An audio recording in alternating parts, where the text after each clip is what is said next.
What's going on, guys? For those of you who have been keeping an eye on the community tab over here on the channel, you know that we have an ongoing chess game where I'm playing against you guys in the comments, and unfortunately, the time has come for me to resign.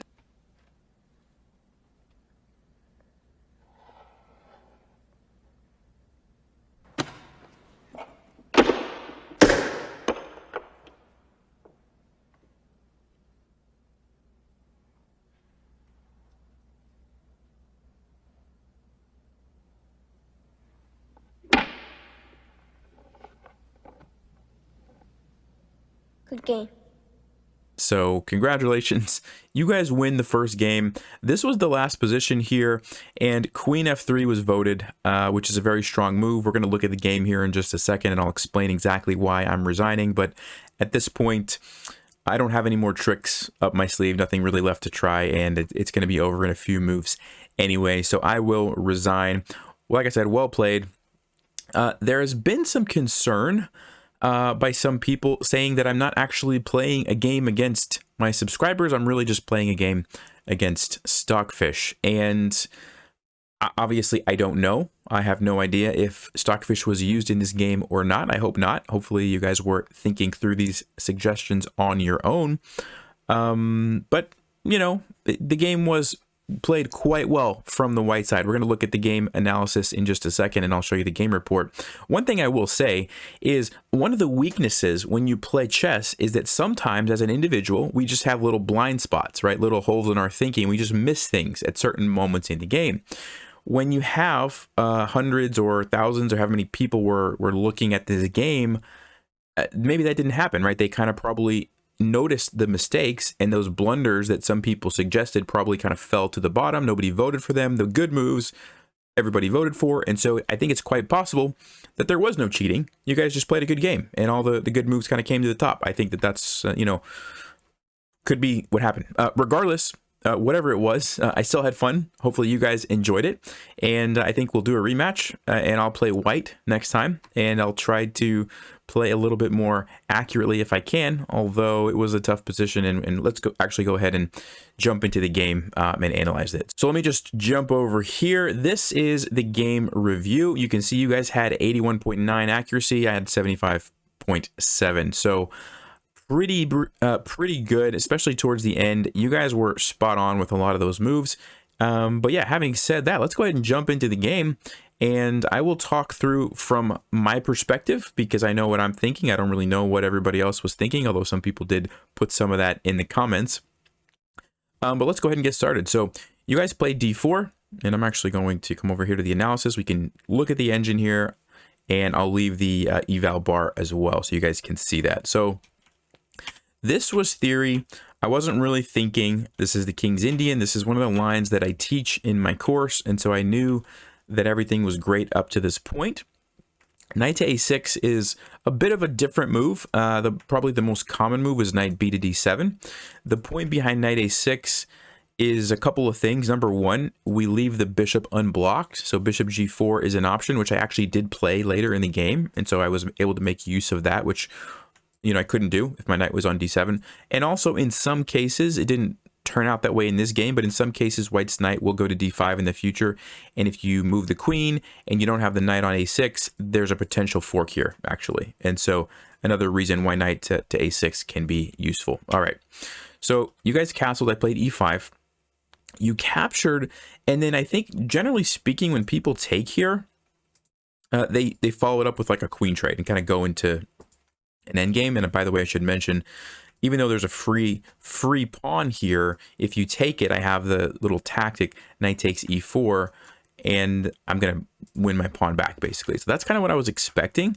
The other way that most people will play this is lock up the center with d5, and you get some very interesting games here, where usually white tries to expand on the queen side, black tries to move this knight, play f5, attack on the king side, and you get some pretty crazy games. That's what I was kind of expecting. So you guys threw me off when you captured here and then played bishop g5. I don't believe this is a line that I cover in my course. I wasn't really familiar with this. One thing that I did remember was that a lot of times when bishop g5 is played, you know, queen e8 is a decent move. Stockfish says I should have just traded and gone into, you know, simplify and then bring the knight to c5. But I knew that like queen e8 sometimes was a good move to get out of the pin, also defends the pawn. And this is an example of how knight to d5, where the knight's actually defending, like I was mentioning. So that's why I played queen e8. Queen to d2, another move I wasn't really expecting. Bishop to g4. I figured I'd make use of the fact that I could develop that bishop. You guys played h3. I captured here. c6, I just wanted to keep the knight out. And right around here, I really felt like after knight c5, I was doing okay. Because I saw that knight e6, knight d4, this is a really nice square for my knight. And I was thinking, once I had that there, brought the rook over, you know, maybe defended it with another pawn, like it was going to be very difficult for you guys to deal with this. So I was feeling good. And, okay, knight e6. There are some tactics here where if you take this, you get into trouble, which I think you guys saw. And so that's why you didn't take the pawn. I believe, yeah, knight h5, I think was the move I was thinking of. There was also some other moves, but yeah, knight h5 is the simplest. You've got the attack on the queen.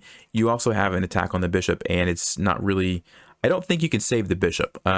If you come over here, there's b6, forces the queen away, and you lose the bishop, and I don't believe... Yeah, Stockfish is just saying queen h2, basically just giving up the bishop is the best move. So you guys avoided that nicely. Bishop to e3. Brought my rook over.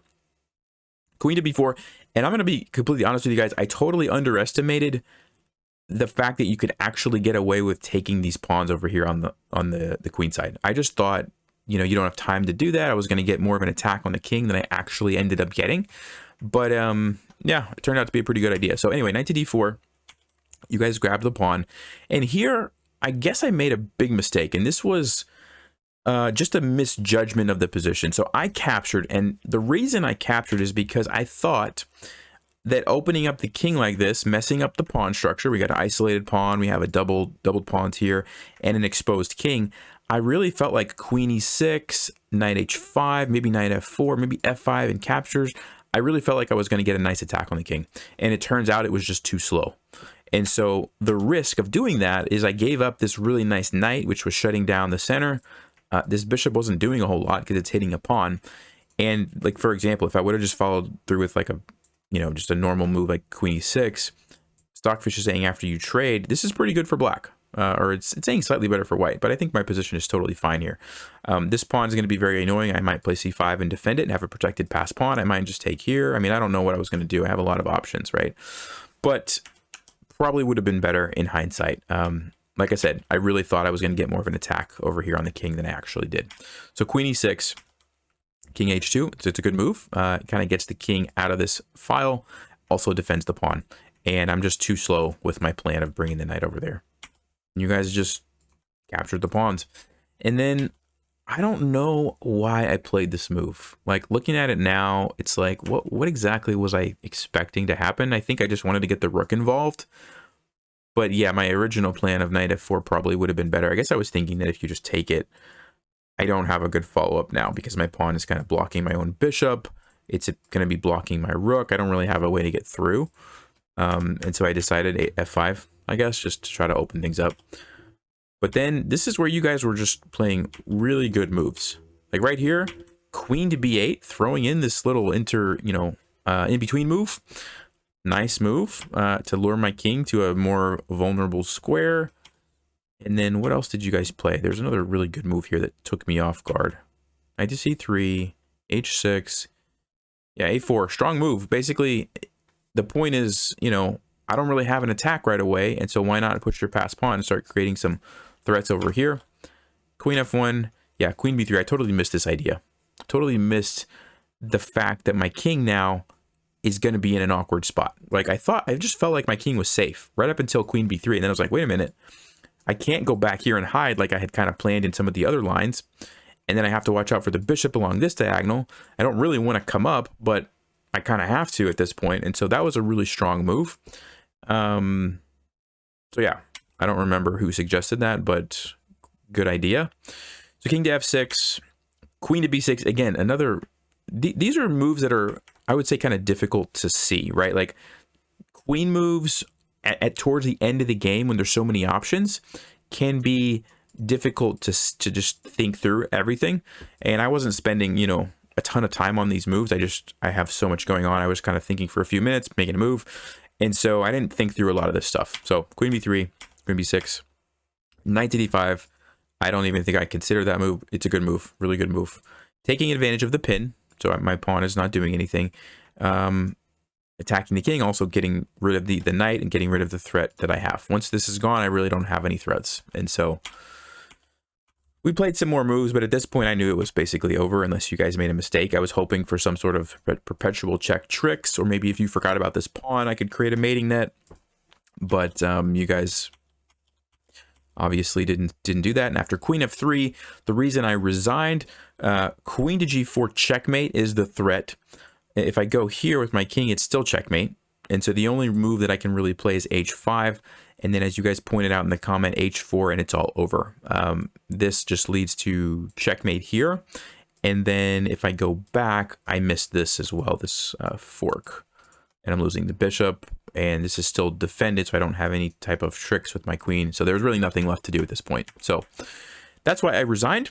It was a good game. I mean, like I said, you guys played really well right around this point.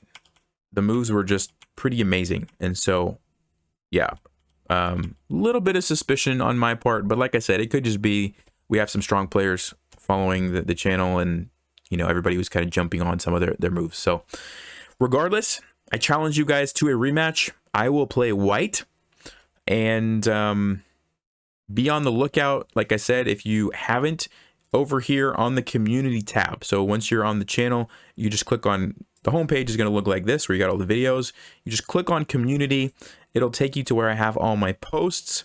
You can see we've got quite a few, you know, here from this game. And so just come here. I'll keep using the same board. And oh, by the way, that's one thing I wanted to mention. Some of you guys have asked about the board. I will put an affiliate link in the description if you do have a budget for a really nice set.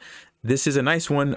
It's pretty expensive as far as chess sets go, and so if you have to ask the price, it might not be for you. But for those of you who were interested, I will put that link down in the description. And I've really enjoyed the set. It's just, I don't know, the pieces are like, they just feel so nice. And so luckily for me, I have you guys to play against, so I'm not just sitting here with a chess set with no one to play against. I'm actually getting to use it. So thanks for that. Appreciate you guys, and I will see you in the next game. I'm gonna be white, and be on the lookout for a post here really soon after this video. All right, guys, hope you enjoyed that, and as always, stay sharp, play smart, and take care.